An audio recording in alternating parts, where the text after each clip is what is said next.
পেলে সেটি আসলে ঠেকানো যায়নি কেন? অস্ত্র ঢুকছে সীমান্ত দিয়ে, সেটির বিষয়ে আসলে কোনো পদক্ষেপ নিচ্ছেন কিনা, এগুলোর যদি উত্তর দেন। প্রধান উপদেষ্টা বলছেন যে ঐতিহাসিক এবং স্মরণীয় নির্বাচন করতে চান, সেক্ষেত্রে এই ধরনের ঘটনাগুলো বাধার কারণ হয়ে দাঁড়াবে কিনা আইন শৃঙ্খলা পরিস্থিতির ক্ষেত্রে? ধন্যবাদ আপনাকে। আপনি খুবই প্রাসঙ্গিক প্রশ্ন করেছেন।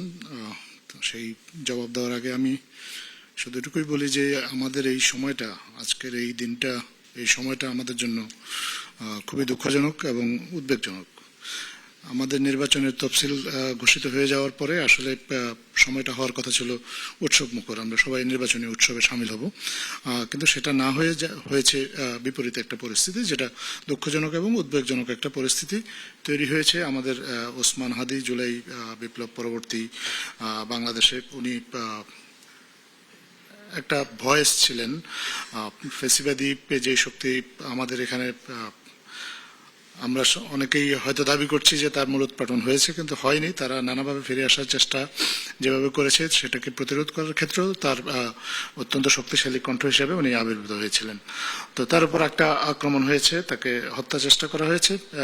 এটা আসলে ওসমান হাদির উপর কোনো আক্রমণ না, এটা আসলে আমাদের অস্তিত্বের উপর আক্রমণটা হয়েছে। কারণ এখানে আমার যারা সহ আলোচক তারাও বলেছেন যে এটা আসলে জুলাইয়ের বিজয়ী শক্তি যারা, তাদের উপর আক্রমণ হয়েছে, এবং এই আক্রমণটা যে হবে এটা আমরা সবাই জানতাম। আপনি যে প্রসঙ্গটা করেছেন, এই আক্রমণটা হবে এবং এই ধরনের আক্রমণের কথা অনেকটা প্রকাশ্যেই বলা হচ্ছিল, কিন্তু আমরা আসলে সবাই যার যার জায়গা থেকে সতর্ক হইনি। এই আক্রমণটা করার সুযোগ আমরা সবাই মিলে সম্মিলিতভাবে করে দিয়েছি।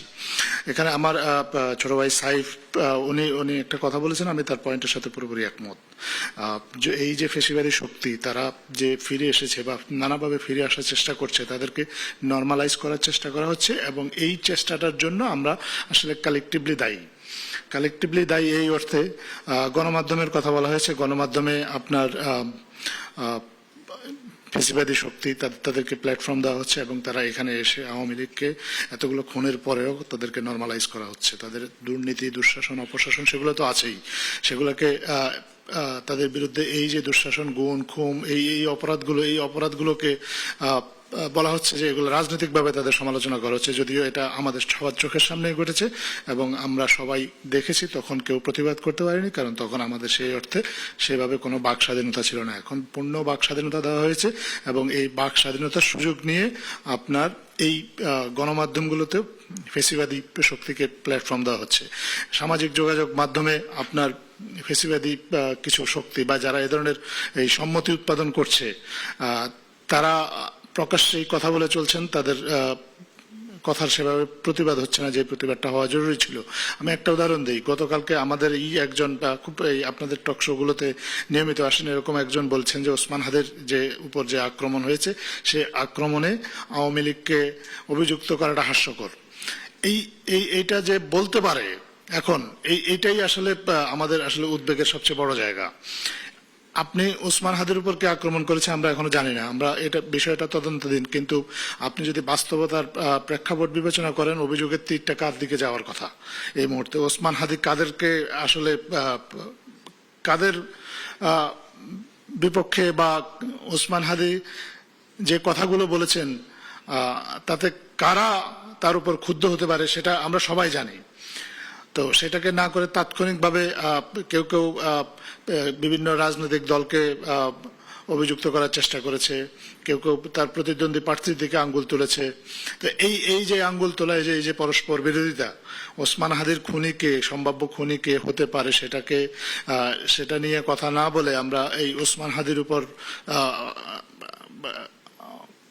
আক্রমণটাকে আমরা পলিটিসাইজ করার চেষ্টা করলাম। পলিটিসাইজ করে এইখান থেকেও আওয়ামী লীগকে দায় মুক্তি দেওয়ার একটা চেষ্টা করা হচ্ছে, বা আওয়ামী লীগ এ ধরনের কাজ করতে পারে না এরকম একটা মতবাদ প্রতিষ্ঠা করার চেষ্টা সামাজিক যোগাযোগ মাধ্যমে চেষ্টা চলছে। আমার ধারণা 1-2 দিন পরে আপনাদের মূলধারার গণমাধ্যমে অবশ্য এই ধরনের কথাবার্তা বলা চেষ্টা হবে, এবং সেই সুযোগটা আপনারা করে দেবেন। তো এই যে কালেকটিভ যে এই ফেলিউর, সবচেয়ে বড় সম্পদ, আমরা বিশ্বাস করি এই স্বপ্নগুলোতেই তৈরি হবে স্বপ্নের বাংলাদেশ। স্বপ্ন ধরা, ধরনের বুকে স্বপ্নের ঠিকানা।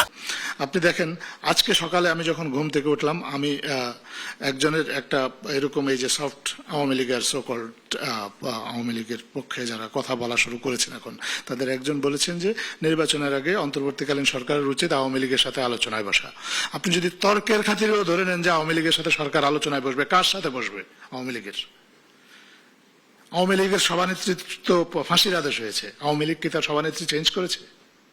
আওয়ামী লীগের সভানেত্রী কোথায় আছে আপনি কি জানেন? তার ঠিকানা কোথায়? এই মুহূর্তে যদি আওয়ামী লীগকে আলোচনার জন্য তর্কের খাতিরে আমি যদি বলি যে আপনি আমন্ত্রণ জানাবেন, কোথায় জানাবেন? আওয়ামী লীগ তো পালিয়ে আছে, পলাতক একটা দল।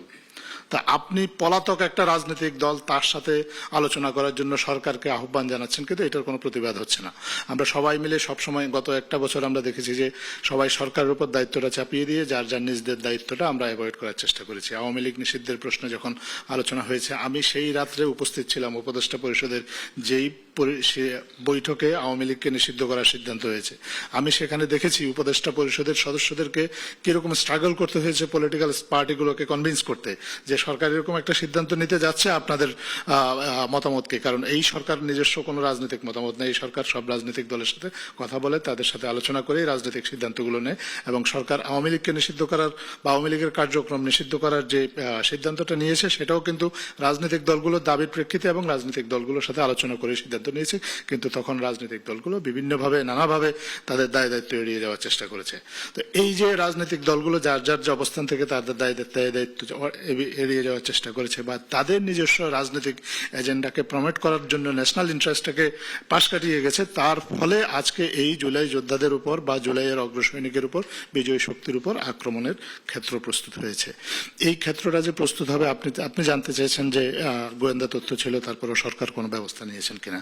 অবশ্যই সরকার ব্যবস্থা নিয়েছে আমি মনে করি। আপনি জানেন যে সরকার তো দুই ধরনের ব্যবস্থা নেয়, একটা প্রোয়েক্টিভ, একটা রিয়েক্টিভ।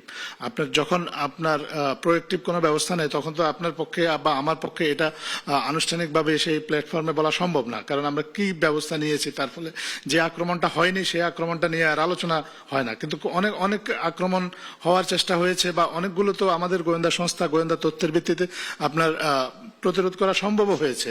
আপনি জানেন জয় বাংলা ব্রিগেড নামে একটা ব্রিগেড রাস্তায় নেমে সহিংসতা করার চেষ্টা করা হয়েছে, আমাদের গোয়েন্দা সংস্থার তৎপরতায় তাদের কর্মতৎপরতা বন্ধ করা হয়েছে। এরকম আরো অনেকগুলো ঘটনা আছে। অনেকগুলো আপনি বাংলাদেশ সেনাবাহিনীর পলাতক সদস্যরা আপনি দেখেছেন যে ট্রেনিং দিয়েছে, যে তাদের কর্মকাণ্ড তো আমাদের গোয়েন্দা সংস্থার কর্মকর্তারা ব্যর্থ করে দিয়েছেন। তো এরকম অনেক কিছু ব্যর্থ করেছি, কিন্তু আমরা সব পারিনি। এই ব্যর্থতা সরকারকে মেনে নিতে হবে। তবে শুধু সরকারকে এই ব্যর্থতার দায় চাপিয়ে যদি অন্যরা বসে থাকে, তাহলে এইরকম ঘটনা আরো ঘটতে থাকবে।